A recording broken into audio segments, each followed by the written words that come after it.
Hello, good morning. Now we can begin a new chapter, excretory products and their elimination. You know, in the body, metabolic activities are undergone, and as a result of metabolism, many different types of waste materials are generated. Waste materials like urea, uric acid, ammonia, apart from this, water, carbon dioxide, and ions of calcium, magnesium, then sulfur, phosphorus, chlorine, all these waste materials are generated or accumulated in the body. And these waste materials must not be stored in the body, but it must be eliminated. അല്ലേ, മെറ്റബോളിസത്തിൻ്റെ ഫലമായി നമ്മുടെ ശരീരത്തിൽ വിവിധ തരത്തിലുള്ള വിസർജ്യ വസ്തുക്കൾ ഉണ്ടാകുന്നുണ്ട്. ഈ വസ്തുക്കളൊന്നും തന്നെ ശരീരത്തിനകത്ത് അധിക കാലം ശേഖരിക്കപ്പെടരുത്. അത് സ്വാഭാവികമായും ശരീരത്തിൽ നിന്ന് നീക്കം ചെയ്യേണ്ടതാണ്. And the process of elimination of these waste materials are known as excretion, വിസർജനം. ഇത്തരം മലിന വസ്തുക്കളെ ശരീരത്തിൽ നിന്ന് നീക്കം ചെയ്യുന്ന പ്രക്രിയയാണ് വിസർജനം, അല്ലെങ്കിൽ നമ്മൾ എക്സ്ക്രീഷൻ എന്ന് പറയുന്നത്. And the main nitrogenous waste include ammonia, urea and uric acid. Nitrogenous waste എന്നാണ് പറയുക ഈ മൂന്ന്: ammonia, urea, uric acid. Ammonia it is highly toxic. Ammonia ഭയങ്കര ടോക്സിക് ആണ്. It must not be stored in the body for long. So it requires a lot of water, or it requires a water medium to be eliminated. In the case of fish, they produce ammonia as nitrogenous waste, and these nitrogenous waste are eliminated in the water, isn't it? മത്സ്യം വെള്ളത്തിലാണല്ലോ ജീവിക്കുന്നത്. അതുകൊണ്ട് തന്നെ സ്വാഭാവികമായും ഈ waste ammonia toxic ആയതുകൊണ്ട് പ്രകൃതിയാൽ തന്നെ ഈ ജീവികൾ എവിടെയാണ് ജീവിക്കുന്നത്? ജലത്തിൽ, വെള്ളത്തിൽ ജീവിക്കുകയാണ് ചെയ്യുന്നത്. And the process of elimination of ammonia as waste is known as ammonotelism, and such animals are called as ammonotelic animals. If the animal produces urea as the main nitrogenous waste, such animals are known as ureotelic animals, and the process of elimination of urea is called ureotelism. Ureotelic animals, they live generally in a moderate amount of water, in a region with a moderate amount of water. സാധാരണ ആവശ്യത്തിന് വെള്ളം ലഭിക്കുന്ന സാഹചര്യത്തിൽ ജീവിക്കുന്ന ഈ ജീവികളായിരിക്കും urea excrete ചെയ്യുന്നത്. In the case of human beings, we eliminate urea. And some animals which live in dry habitat like lizard or birds which fly in air, they cannot carry a lot of water to eliminate their waste, no? So such animals excrete uric acid, and the process of elimination of uric acid is known as uricotelism, and such animals are known as uricotelic animals. ഇപ്പോൾ നമ്മൾ എന്തൊക്കെ കണ്ടു? Ammonotelism, ureotelism, uricotelism, based on the nitrogenous waste. Ammonia ആണ് waste എങ്കിൽ ആ process of removal of ammonia is known as ammonotelism. Urea ആണ് waste എങ്കിൽ ശരീരത്തിൽ നിന്ന് ആ വേസ്റ്റ്, യൂറിയ എന്ന വേസ്റ്റ് റിമൂവ് ചെയ്യുന്ന പ്രോസസ്സിനാണ് എന്ത് പറയുന്നത്? യൂറിയോടെലിസം. യൂറിക് ആസിഡ് ആണ് വേസ്റ്റ് എങ്കിൽ ആ പ്രോസസ്സിനെ എന്ത് വിളിക്കും? യൂറിക്കോടെലിസം. ക്ലിയർ? ഇനി we can see different excretory organs in different animals. All these are familiar for you. Even then, let us revise once again. Earthworm എന്താണ്? Skin, moist skin, no? Excretory organ. In the case of planaria, a flatworm, no? Platyhelminthes. Phylum Platyhelminthes. Example is planaria or liver fluke. All these possess flame cells as excretory organ. In earthworm, annelid, excretory organ is nephridia. In the case of prawn, green glands are the excretory organ. In higher animals from fishes to man, kidney is the main excretory organ. Now we can discuss about human excretory system. The main human excretory system is kidney. Human excretory system consists of a pair of kidney, a pair of ureter, a urinary bladder, and urethra.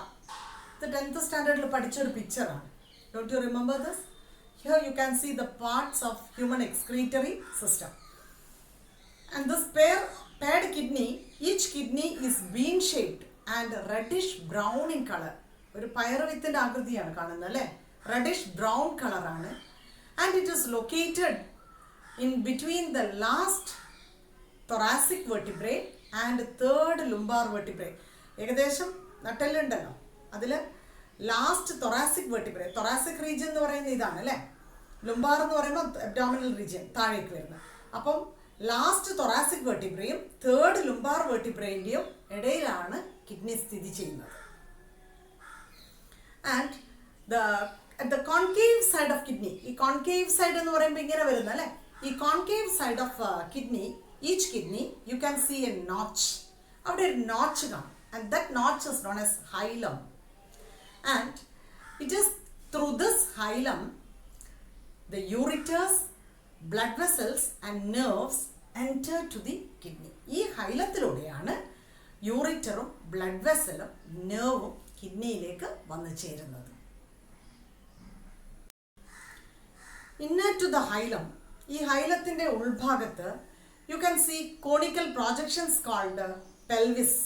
ഈ ചിത്രത്തിൽ കാണുന്നുണ്ടോ?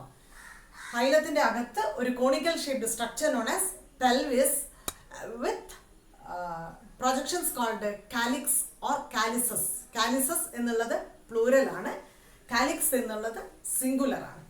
And the whole capsules or the whole kidney, entire kidney, you can see the outer region, it is somewhat tough capsule, അല്ലെ? ഒരു thick capsule ഫോമിലാണ് കാണുന്നത്.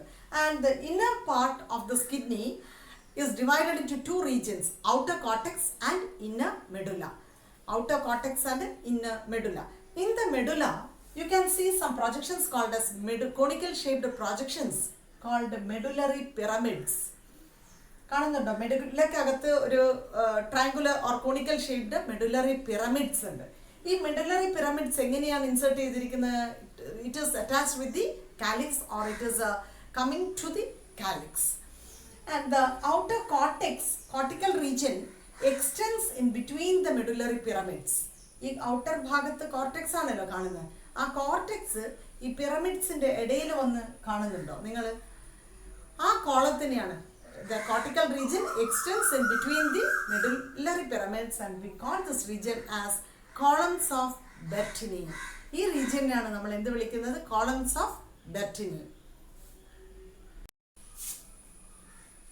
Each kidney is made up of fine tubules, about 1 million tubules called nephron. So nephron is the functional unit of each kidney. And nephron has two parts, glomerulus and renal tubules. ഒരു typical നെഫ്രോണിന്റെ structure ആണ് കാണുന്നത്. അതിന് രണ്ട് ഭാഗമുണ്ട്. ഒന്ന് glomerulus, മറ്റൊന്ന് renal tubule. The glomerulus is a tuft of capillaries. നേർത്ത രക്തക്കുഴലുകളുടെ ഒരു കൂട്ടമാണ് glomerulus. It emerges by or it begins from afferent arteriole, then a tuft of capillaries, then it emerges out by means of efferent arteriole. The renal tubule, it begins with the Bowman's capsule. ഈ ചിത്രത്തിൽ നിങ്ങൾക്ക് clear ആണ്. Bowman's capsule. This Bowman's capsule encloses capsular space. Bowman's capsule അകത്ത് കാണുന്ന സ്ഥലത്തിന് എന്താ വിളിക്കുക? Capsular space. The Bowman's capsule along with the glomerulus, Bowman's capsule അകത്ത് ഗ്ലോമറുലസ് കാണുന്നുണ്ടല്ലോ, ഈ രണ്ടും ചേർത്താണ് റീനൽ കോർപ്പസൽ എന്ന് വിളിക്കുന്നത്. We call it as renal corpuscle. This renal corpuscle or the Bowman's capsule continues with the tubule called proximal convoluted tubule or PCT, then Henle's lobe, then distal convoluted tubule or DCT. The distal convoluted tubule then joins with the collecting tubule. ഒരു നെഫ്രോണിന്റെ സ്ട്രക്ചറാണ് പറഞ്ഞത്. ഒരു 1 million nephron ആണ് ഓരോ കിഡ്നിക്കകത്തും കാണുന്നത്. അതുകൊണ്ട് തന്നെ nephron എന്താണ്? Functional and structural unit of kidney എന്ന് വിളിക്കാം. ഓരോ നെഫ്രോണിനും വെച്ച് നോക്കുമ്പോൾ നെഫ്രോണിന് 2 ഭാഗമാണുള്ളത്, ഗ്ലോമറുലസും റീനൽ ട്യൂബ്യൂൾസും. ഗ്ലോമറുലസ് എന്ന് പറഞ്ഞാൽ ഒരു കൂട്ടം കാപ്പിലറീസ് ആണ്. അത് അഫറന്റ് ആർട്ടീരിയോളിൽ വന്നു, പിന്നെ ഒരു ടഫ്റ്റ് ഓഫ് കാപ്പിലറീസ് വന്ന് ഇഫറന്റ് ആർട്ടീരിയോളിലേക്ക് തിരിച്ചു പോവാണ് ചെയ്യുന്നത്. പിന്നെ റീനൽ ട്യൂബ്യൂളിനെ കുറിച്ച് പറയുമ്പം ഗ്ലോമറുലസിൻ്റെ ഒപ്പം തന്നെ ട്യൂബ്സ് ഉണ്ട്. അത് ബിഗിൻ ചെയ്യുന്നത് ബോമാൻസ് കാപ്സ്യൂളിലൂടെയാണ്. Then proximal convoluted tubule, Henle's loop, distal convoluted tubule, then collecting tube. ഇത്രയാണ് ഒരു നെഫ്രോണിൻ്റെ ഘടന. So we know in kidney, apart from this outer toughest region called tough capsule, below this you can see outer cortex and inner medulla. And the nephron, some of the nephrons have Henle's loop long. The Bowman's capsule, proximal convoluted tubule and the distal convoluted tubule are usually located in the outer cortical region of the kidney. അതായത് കിഡ്നിയുടെ cortex ഉണ്ട് പുറംഭാഗത്ത്, ഉൾഭാഗത്ത് കാണുന്ന മെഡുലയാണ്. ഈ കോർട്ടെക്സിനകത്താണ് നമുക്ക് Bowman's capsule അല്ലെങ്കിൽ renal കോപ്പസൽ എന്ന് പറഞ്ഞ ഭാഗം ഉണ്ടല്ലോ, അതും ഡിസ്റ്റൽ കൺവല്യൂട്ടഡ് ട്യൂബ്യൂളും പ്രോക്സിമൽ കൺവല്യൂട്ടഡ് ട്യൂബ്യൂളും കാണുന്നത്. എന്നാൽ ഹെൻലീസ് ലൂപ്പിന്റെ ചെറിയൊരു ഭാഗം മെഡുലയിൽ, കിഡ്നിയുടെ ഔട്ടർ കോർട്ടെക്സ് ഇന്ന മെഡുല, ആ മെഡുലയിലേക്ക് എക്സ്റ്റെൻഡ് ചെയ്ത് വരുന്നുണ്ട്, ചെറിയൊരു ഭാഗം മാത്രം. പക്ഷേ in some other nephrons the Henle's loop is so long. Henle's loop വളരെ നീളം കൂടിയ നെഫ്രോൺസ് ഉണ്ട്. ആ സാഹചര്യത്തിൽ Henle's loop extends up to the medullary region of kidney. Henle's loop ചെറുതാണെങ്കിൽ അത് കോർട്ടെക്സിൽ തന്നെയാണ് നിൽക്കുന്നത്, ചെറിയൊരു ഭാഗം മാത്രമേ മെഡുലയിൽ വരുന്നുള്ളൂ. അത്തരം നെഫ്രോൺസിനെ നമുക്ക് കോർട്ടിക്കൽ നെഫ്രോൺസ് എന്ന് വിളിക്കാം. ചില നെഫ്രോണിൽ medulla extends up to this, I mean Henle's loop extends up to the medulla. Henle's loop long ആണ്, അപ്പോൾ മെഡുലറി റീജിയൻ വരെ ഉള്ളിലേക്ക് എക്സ്റ്റെൻഡ് ചെയ്തിട്ടുണ്ട്. Such nephrons are known as juxta medullary nephrons. ഇത്തരത്തിലുള്ള നെഫ്രോൺസിനാണ് വിളിക്കുന്നത് ജക്സ്റ്റ മെഡുലറി നെഫ്രോൺസ്. ഇനി നമുക്ക് വീണ്ടും ആ ഗ്ലോമറുലസിനെ കുറിച്ച് പറയാം. Afferent arteriole, tuft of capillaries and efferent arteriole. ഈ ഇഫറന്റ് ആർട്ടീരിയോള് അതിൽ നിന്ന് അവിടെ ഗ്ലോമറുലസിൽ നിന്ന് പുറത്ത് വന്നു കഴിഞ്ഞാൽ efferent arteriole branches out and it gets circulated around the tubules. Kidney ട്യൂബ്യൂൾസിന്, അതായത് proximal tubule, Henle's loop, convoluted tubule, ഈ ട്യൂബ്യൂൾസിന് ചുറ്റും ഇങ്ങനെ പന്തലിച്ച് കിടക്കുകയാണ്. And a fine network of tubules they move parallel to the Henle's loop. Henle's loop കണ്ടോ നിങ്ങൾ? യൂട്യൂബ് പോലെ കിടക്കുകയാണ് അല്ലേ, ഒരു ഹെയർ പിൻ കേർവ് പോലെയാണ് കിടക്കുന്നത്. ഈ ഹെയർ പിൻ കേർവിന് പാരലലായിട്ട് കാണുന്നുണ്ട് blood capillaries, and we call such capillaries which move parallel to the Henle's loop, they are known as vasa rectae or vasa recta singular. എന്താ വാസ റെക്റ്റ എന്ന് മനസ്സിലായോ?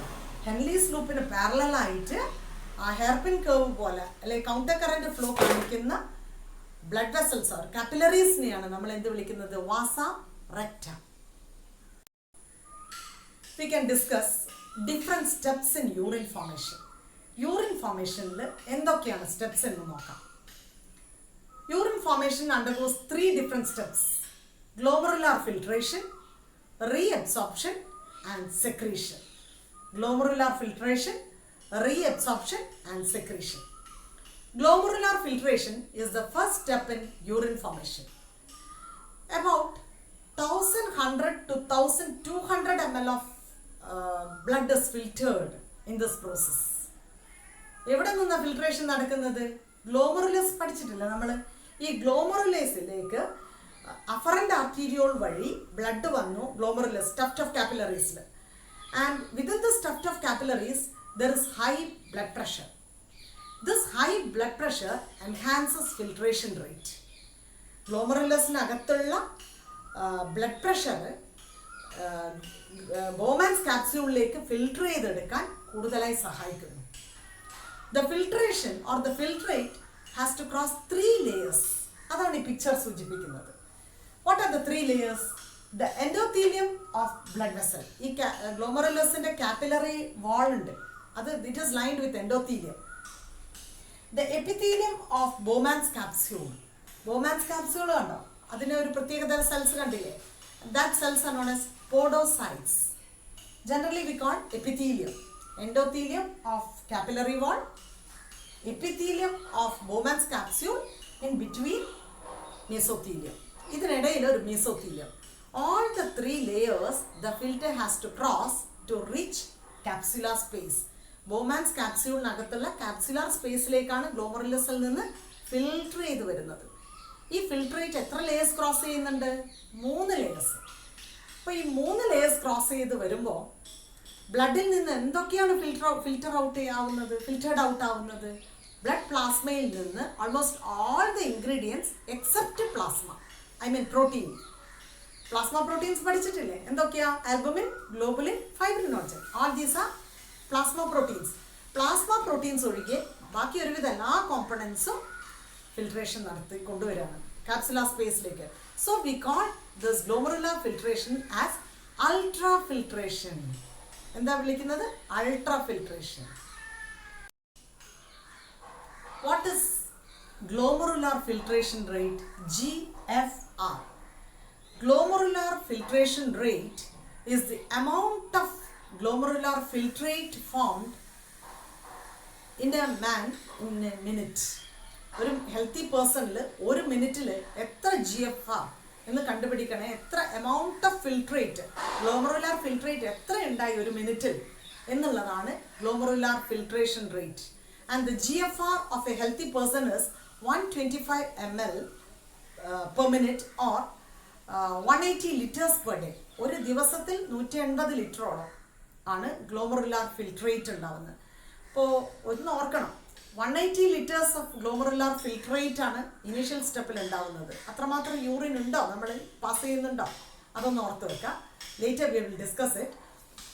Now the filtration rate or the glomerular filtration process is controlled by a specialized cellular modification called juxtaglomerular apparatus, JGA. You can see on the picture juxtaglomerular apparatus. Where is it located? It is located on the afferent arteriole as well as on the distal convoluted tubule. Cellular modifications കാണാം അല്ലേ? Afferent ആർട്ടീരിയോളിലും distal convoluted ട്യൂബ്യൂളിലും കാണുന്ന cellular modification ആണ് ജക്സ്റ്റാഗ്ലോമറുലാർ apparatus എന്ന് വിളിക്കുന്നത്. If there is any fall in the glomerular filtration rate, ഈ glomerular filtration റേറ്റിൽ fall വരുവാണെങ്കിൽ this activates the specialized cells called juxtaglomerular apparatus, thereby the filtration rate is brought back to normal. ഈ ജക്സ്റ്റാഗ്ലോമറുലാർ അപ്പാരറ്റസിന് sense ചെയ്യാൻ പറ്റും ultra filtration slow ആയിട്ടുണ്ടെങ്കിൽ. ഉടനെ JGA juxtaglomerular apparatus അത് sense ചെയ്ത് ഉടനെ അൾട്രാ ഫിൽട്രേഷൻ റേറ്റ് നോർമലൈസ് ചെയ്തുകൊണ്ടുവരും. It is brought back to normal. മനസ്സിലായത്? അപ്പം നമ്മൾ യൂറിൻ ഫോർമേഷന് 3 ഘട്ടങ്ങളാണ് പഠിച്ചത് അല്ലേ? Glomerular filtration, then reabsorption and secretion, tubular secretion. അതിൽ രണ്ടാമത്തെ സ്റ്റെപ്പ് എന്താണെന്ന് നോക്കാം. Reabsorption.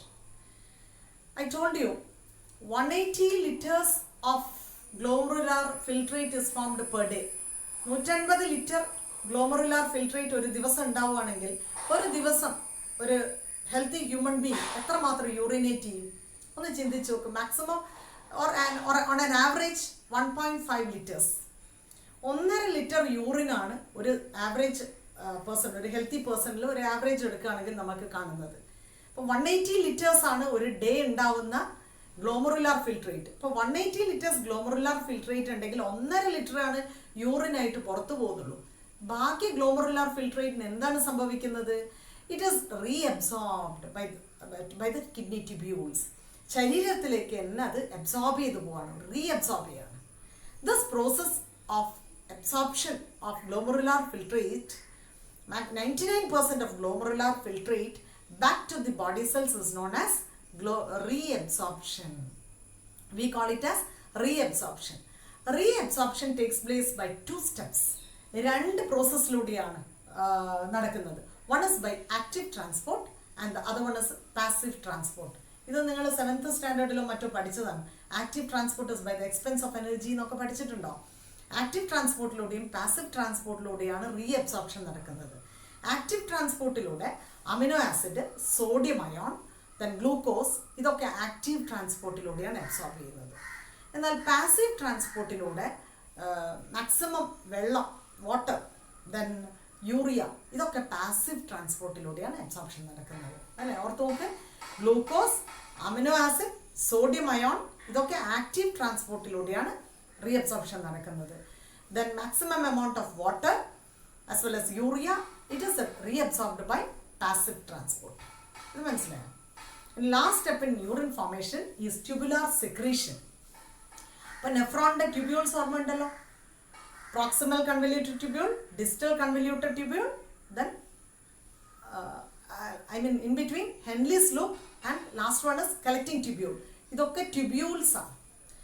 When this filtrate passes through these tubules, the cells of tubules, the underlying cells of tubules secrete some ionic substances like sodium ion, potassium ion, then ammonia to this fluid. ഈ ഫ്ലൂയിഡിലേക്ക് sodium അയോണും potassium അയോണും അമോണിയും ഒക്കെ tubules secrete ചെയ്യുന്നുണ്ട്. This process is known as tubular secretion.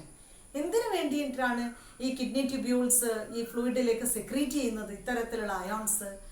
This is to maintain ionic balance as well as to maintain acid base balance in the body fluid. Body ഫ്ലൂയിഡിൽ അയോണിൻ്റെയും acid ബേസിൻ്റെയും balance, ഒരു homeostasis maintain ചെയ്യാൻ വേണ്ടിയിട്ടാണ് tubular secretion നടക്കുന്നത്. എന്തൊക്കെ ions ആണ് secrete ചെയ്യുന്നത് tubules? Now let us discuss the functions of different kidney tubules. Kidney tubes പറയുമ്പോൾ ഇതൊക്കെയായിരുന്നു parts: proximal convoluted tubule, Henle's loop, distal convoluted tubule and collecting tubule. ആദ്യം നമുക്ക് പ്രോക്സിമൽ കൺവല്യൂട്ടഡ് ട്യൂബ്യൂളിൻ്റെ function നോക്കാം.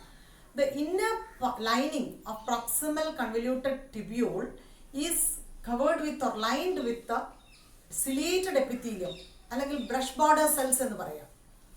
അപ്പോൾ ഈ സിലിയേറ്റഡ് എപ്പിത്തീലിയം കൊണ്ട് ലൈൻ ചെയ്തുകൊണ്ട് ഫ്ലൂയിഡ് മൂവ്മെൻറ്റ് വളരെ ഫാസ്റ്റ് ആയിരിക്കും.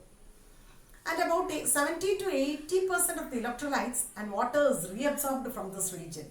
ഈ പ്രോക്സിമൽ കൺവല്യൂട്ടഡ് ട്യൂബ്യൂളിൽ വെച്ചിട്ടാണ് ഏകദേശം 70 തൊട്ട് 80% വരെ ഇലക്ട്രോലൈറ്റ്സും വാട്ടർ റീഅബ്സോർപ്ഷനും നടക്കുന്നത്.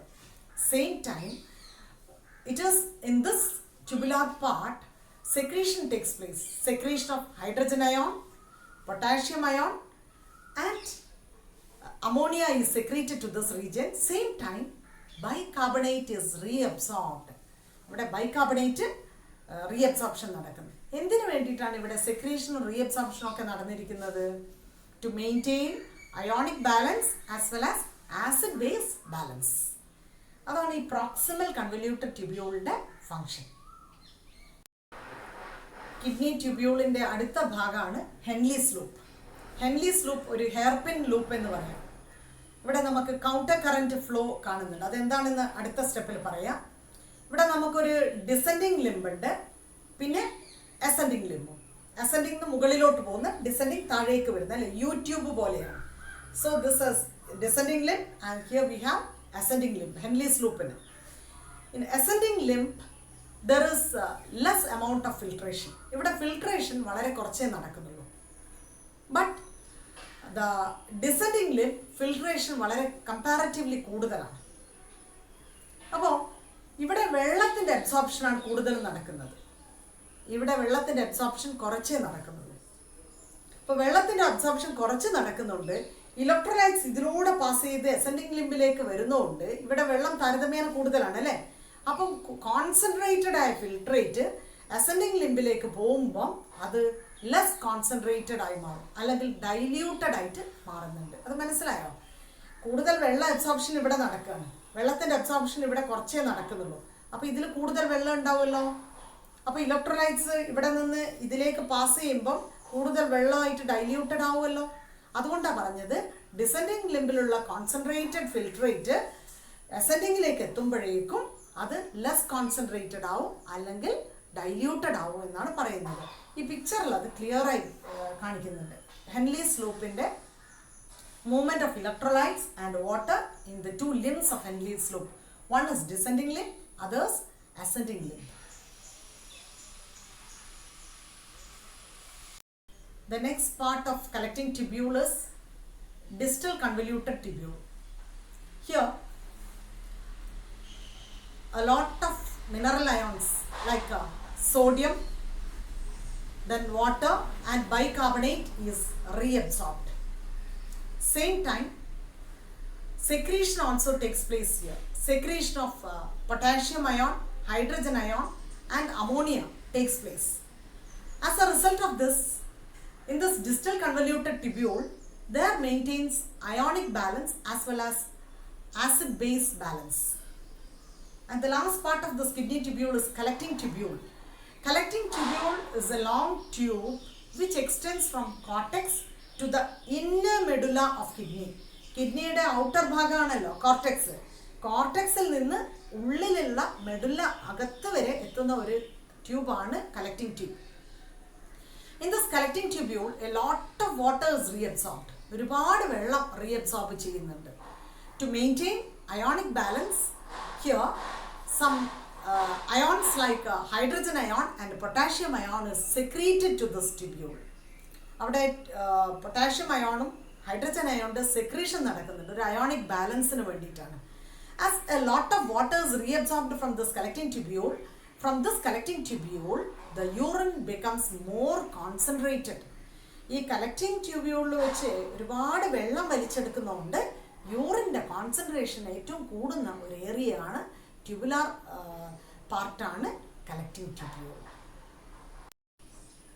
അടുത്ത sub topic the mechanism which controls the concentration of urine. യൂറിൻ്റെ കോൺസെൻട്രേഷൻ നിയന്ത്രിക്കുന്ന മെക്കാനിസത്തെ കുറിച്ചാണ്. ഇത് നിയന്ത്രിക്കുന്നത് ഹെൻലീസ് ലൂപ്പും വാസാറെക്റ്റയുമാണ്. ഓർക്കുന്നുണ്ടോ? നേരത്തെ നമ്മൾ ഹെയർപിൻ ലൂപ്പ് എന്ന് പറഞ്ഞിട്ടുണ്ട്, കൗണ്ടർ കറന്റ് ഫ്ലോ എന്ന വാക്ക് ഉപയോഗിച്ചിട്ടുണ്ട്. അതിവിടെയാണ് പ്രസക്തമാവുന്നത്. ഹെൻലീസ് ലൂപ്പ് നമ്മൾ പഠിച്ചിട്ടുണ്ട്. ഡിസെൻഡിങ് ലിംബ് ഒരു ഹെയർപിൻ ഓർത്താൽ മതി, അസെൻഡിങ് ലിംബ്. അതേപോലെ തന്നെ വാസാറെക്റ്റ. ഇത് രണ്ടും വളരെ അടുത്ത സ്ഥിതി ചെയ്യുന്ന. അപ്പോൾ ഈ അസെൻഡിങ് ലിംബ് ഡിസെൻഡിങ് ലിംബ്, ഇവിടെ അസെൻഡിങ് ലിംബിലൂടെ താഴേക്ക് പോകും, ഡിസെൻഡിങ് ലിംബിലൂടെ താഴേക്ക് ഹൈ പ്രഷറിൽ തന്നെ മുകളിലോട്ട്. അപ്പോൾ ഒരു കൗണ്ടർ കറണ്ട് ഓപ്പോസിറ്റ് ഡയറക്ഷനിൽ, ഒന്ന് താഴേക്കാണോ ഒന്ന് മുകളിലേക്ക് അല്ലേ, ഈ ഫ്ലോനെയാണ് താഴേക്കും മുകളിലേക്കും പോകുന്നത് ഒരേ ഇതിൽ പാരലലി. ഈ with high pressure the fluid moves in opposite direction. This flow is known as counter current flow. ഈ counter current flow നമുക്ക് കാണുന്ന എവിടെയാണ്? Both in the Henle's loop and vasa recta which moves parallelly to the Henle's loop. ചിത്രത്തിൽ നമുക്ക് കാണാം Henle's loopനോട് ചേർന്ന് നിന്നാണ് നമ്മൾ vasa recta parallelly മൂവ് ആവുന്നത് അല്ലേ. അവിടെയും ascending limb descending limb ഉണ്ട് in opposite direction. So the counter current flow as well as the proximity of Henle's loop and vasa recta controls the concentration of urine. And in the kidney, the outer part is cortex and inner medulla. The osmolarity of the outer cortex, it is about 300 osmol per liter, whereas in the inner medulla, the osmolarity is 1200 osmol per liter. And this osmolarity is based on the sodium chloride and urea. Sodium chloride in urea base ചെയ്താണ് ഈ osmolarity. The sodium chloride is transported from the ascending limb of Henle's loop. Henle's loop എന്ന യൂട്യൂബിൻ്റെ ascending ലിംബിൽ നിന്ന് sodium chloride transport ചെയ്തിട്ട് renal ട്യൂബ്യൂളിൻ്റെ descending ലിംബിലേക്ക് എത്തും. Henley's ലൂപ്പിൻ്റെ ascending ലിംബിൽ നിന്ന് sodium chloride എവിടെയാണ് പോകുന്നത്? റീനൽ ട്യൂബ്യൂളിൻ്റെ ഡിസെൻഡിങ് ലിംബിലേക്ക്. റീനൽ ട്യൂബ്യൂളിൻ്റെ ഡിസെൻഡിങ് ലിംബിൽ നിന്ന് സോഡിയം ക്ലോറൈഡ് റീനൽ ട്യൂബ്യൂളിൻ്റെ അസെൻഡിങ് ലിംബിലൂടെ അത് ഇൻറ്റർസ്റ്റീഷ്യത്തിലേക്ക് ക്യാരി ഓവർ ചെയ്യുകയാണ് ചെയ്യുന്നത്. അതേപോലെ ഹെൻലീസ് ലൂപ്പിൻ്റെ അസെൻഡിങ് ലിംബിൽ നിന്ന് തന്നെ യൂറിയ ട്രാൻസ്പോർട്ട് ചെയ്തിട്ട് കളക്ടിങ് ട്യൂബ്യൂളിലേക്ക് പോവുകയാണ്. അപ്പോൾ ഇവിടെ ഒരു കൗണ്ടർ കറണ്ട് ഫ്ലോ ആണ് ചെയ്യുന്നത് അല്ലേ. ഓപ്പോസിറ്റ് ഇതിൽ ഇത് രണ്ടും പ്രോക്സിമിറ്റിയാണ്, very close, it is line very close to each other. I mean Henle's loop and vasa recta. അതും ആൻറ്റി പാരലലിയാണ് മൂവ്മെൻറ്റ് നടക്കുന്നത് അല്ലേ. And this entire system or flow is known as counter current flow. ഈ counter current ഫ്ലോവും Henle സ്ലോപ്പും വാസാറെക്റ്റിയും അടുത്തടുത്ത് സ്ഥിതി ചെയ്യുന്നു. That is they lie in proximity. ഇത് രണ്ടുമാണ് അൾട്രാ ഫിൽട്രേഷൻ അല്ലെങ്കിൽ യൂറിൻ്റെ കോൺസെൻട്രേഷനെ നിയന്ത്രിക്കുന്ന രണ്ട് ഘടകങ്ങൾ. The process of urine formation. Urine ഫോർമേഷൻ്റെ അളവ് നിയന്ത്രിക്കുന്നത് ശരീരത്തിൽ 3 ഘടകങ്ങളാണ്. One is hypothalamus, the other one is juxtaglomerular apparatus, and to some extent heart is also involved in urine formation, the amount of urine formed. About hypothalamus, it secretes a hormone known as antidiuretic hormone or vasopressin. You learnt it in 10th standard. Hypothalamus secrete ചെയ്യുന്ന ADH എന്ന vasopressin. It functions in reabsorption of water.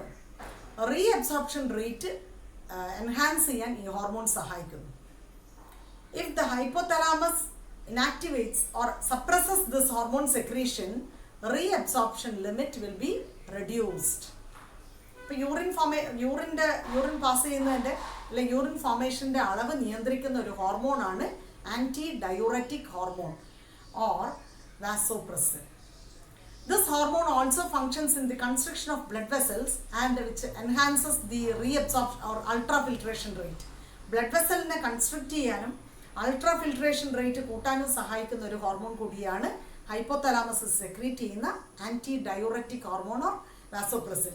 10th സ്റ്റാൻഡേർഡിൽ നിങ്ങൾ പഠിച്ചിട്ടുണ്ട് മഴക്കാലത്ത് യൂറിൻ്റെ അളവ് കൂടുന്നത് എന്തുകൊണ്ടാണ് എന്നൊക്കെയുള്ള ക്വസ്റ്റ്യൻ അവിടെ ഉണ്ടായിരുന്നു അല്ലേ.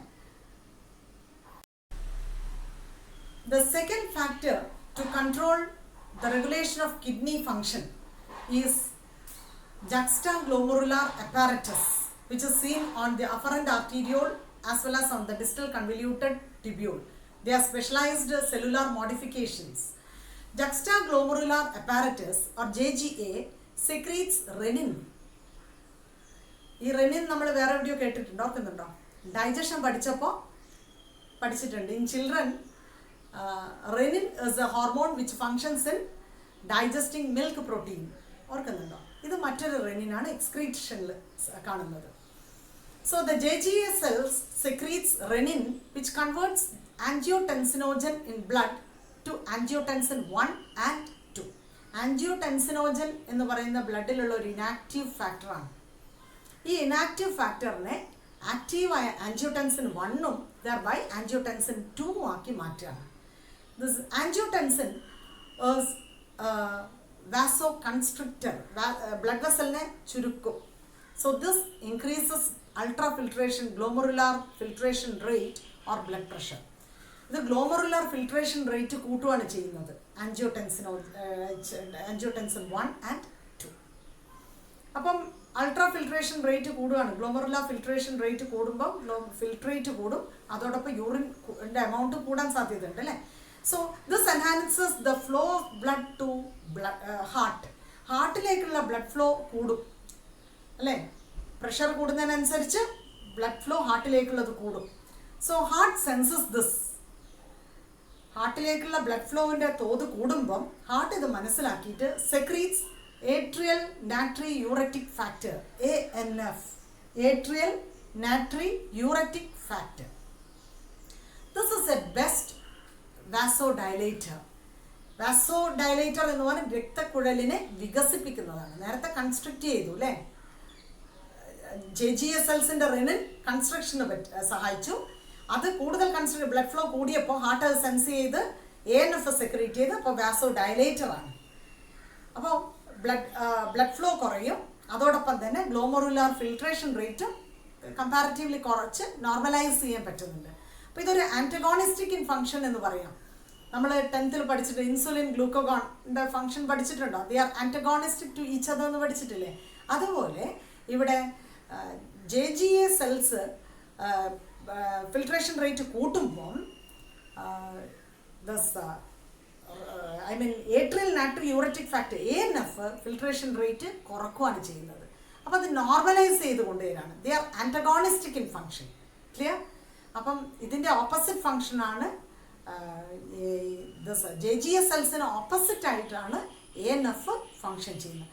ANF is atrial natriuretic factor of heart. Clear? Now I am going to discuss about urine. അങ്ങനെ കിഡ്നിയിൽ യൂറിൻ ഫോം ചെയ്ത് കഴിഞ്ഞ് ഇനി യൂറിൻ എലിമിനേറ്റ് ചെയ്യണം അല്ലേ. The process of elimination of urine is known as micturition. Urine ശരീരത്തിൽ നിന്ന് remove ചെയ്യുന്ന പ്രോസസ്സിനാണ് എന്ത് വിളിക്കുക? മിക്ട്യൂറേഷൻ. ഈ യൂറിൻ്റെ ഘടകം എത്ര എമൗണ്ട് യൂറിൻ ഉണ്ട് നമ്മൾ നേരത്തെ പഠിച്ചല്ലോ, 1 to 1.5 liters പെർ ഡേ. ഒരു ദിവസം ഒരു 1.5 ലിറ്ററോളം യൂറിൻ നമ്മുടെ ശരീരത്തിൽ നിന്ന് പുറത്തു പോകുന്നുണ്ട് ഒരു ഹെൽത്തി പേഴ്സണിൽ. യൂറിൻ്റെ കളർ എന്താണ്? പെയിൽ യെല്ലോ, വാട്ടറി ആണ് അല്ലേ. ഒരു ക്യാരക്ടറിസ്റ്റിക് ഓർഡർ ഉണ്ട്, അത് അസിഡിക് ആണ്, സ്ലൈറ്റ്ലി അസിഡിക്, ഒരു pH 6 വരുന്നുണ്ട്. ഇതൊക്കെ യൂറിനെ കുറിച്ച് നമുക്ക് പറയാനുള്ളത്. പെയിൽ യെല്ലോ, സോൾട്ടി ആണ് അല്ലെ, സോഡിയം ക്ലോറൈഡ് പോകുന്നുണ്ട്. പിന്നെ ഈ യൂറിനെ ഒരു ക്ലിനിക്കൽ ഡയഗ്നോസിസ് ആണ്. യൂറിൻ ടെസ്റ്റിലൂടെ നമുക്ക് ഒരുപാട് കാര്യങ്ങൾ കണ്ടെത്താനുണ്ട്. കിഡ്നി ഫംഗ്ഷനെ കുറിച്ച് പഠിക്കാം, ഡയബറ്റിക് പേഷ്യൻ്റ് ആണോ എന്ന് പഠിക്കാം. ഇതെല്ലാം യൂറിൻ ഡയഗ്നോസിസ് ടെസ്റ്റിലൂടെ നമുക്ക് മനസ്സിലാവും. ക്ലിനിക്കൽ ഡയഗ്നോസിസ് ആണ്, അതിന് ഒരുപാട് സഹായിക്കുന്നുണ്ട് യൂറിൻ ടെസ്റ്റിലൂടെ. യൂറിനിൽ ഏകദേശം നോർമൽ പേഴ്സണിന് പോകേണ്ടത് 25 to 30 grams of urea per day. അതിൽ കൂടുതൽ വരികയാണെങ്കിൽ നമ്മൾ ചിന്തിക്കണം, your kidney is undergoing Mal function എന്ന് പഠിക്കണം. Suppose if lot of more than prescribed amount glucose is eliminated through urine, that condition is known as glucosuria. If ketone is eliminated through urine, that condition is known as ketonuria. ഇങ്ങനെ urine diagnosis ടെസ്റ്റിലൂടെ നിങ്ങൾക്ക് നിങ്ങളുടെ kidney ഫംഗ്ഷനെ കുറിച്ചും നിങ്ങൾ diabetic ആണോ എന്നുള്ള കാര്യങ്ങളൊക്കെ urine diagnosis test, urine ടെസ്റ്റിലൂടെ നമുക്ക് മനസ്സിലാക്കാൻ പറ്റും. പിന്നെ മിക്ട്യൂറേഷനുള്ള ഇമ്പൾസ് എവിടെ നിന്നാണ് കിട്ടുന്നത്? Micturition it is the process of removal of urine. ഇതിനുള്ള ഇമ്പൾസ് നിങ്ങൾക്ക് സ്റ്റിമുലസ് ഓർ ഇമ്പൾസ് കിട്ടുന്നത് സെൻട്രൽ നെർവസ് സിസ്റ്റത്തിൽ നിന്നാണ്. Because of this impulse the smooth muscles of your bladder contracts. Bladder, urinary bladder ന്റെ സ്മൂത്ത് മസിൽസ് കോൺട്രാക്ട് ചെയ്യും. അങ്ങനെ യൂറിത്രയിലൂടെ urine pass ചെയ്യും. യൂറിത്രൽ സ്പിങ്ക്റ്റർ എന്ന് പറയുന്ന മസിൽസ് കോൺട്രാക്ട് ചെയ്യുമ്പോഴാണ് യൂറിൻ റിലീസ് ചെയ്ത് പോകുന്നത്. അപ്പോൾ സെൻട്രൽ നെർവസ് സിസ്റ്റത്തിൽ നിന്നുള്ള മെസ്സേജ് കൊണ്ട് smooth muscles of urinary bladder contracts. Urinary ബ്ലാഡറിൽ നിന്ന് പിന്നെ വരുന്ന യൂറിത്രയാണല്ലോ, യൂറിത്രൻ്റെ യൂറിത്രൽ സ്പിങ്ക്റ്റർ കോൺട്രാക്ട് ചെയ്യുമ്പോൾ യൂറിൻ റിലീസ് ചെയ്ത് പോവാണ് ചെയ്യുന്നത്. ഇനി ഒരു കാര്യം കൂടെ നമ്മൾ അറിയണം, കിഡ്നി ആയിരുന്നു മെയിൻ എക്സ്ക്രീറ്ററി ഓർഗൻ. അപ്പോൾ നമ്മുടെ ശരീരത്തിൽ അതിന് പുറമേ ചില എക്സ്ക്രീറ്ററി ഓർഗൻസ് ഉണ്ടല്ലോ, ഉണ്ട്. സ്കിൻ എന്തൊക്കെയാണ് പുറത്തു വിടുന്നത്?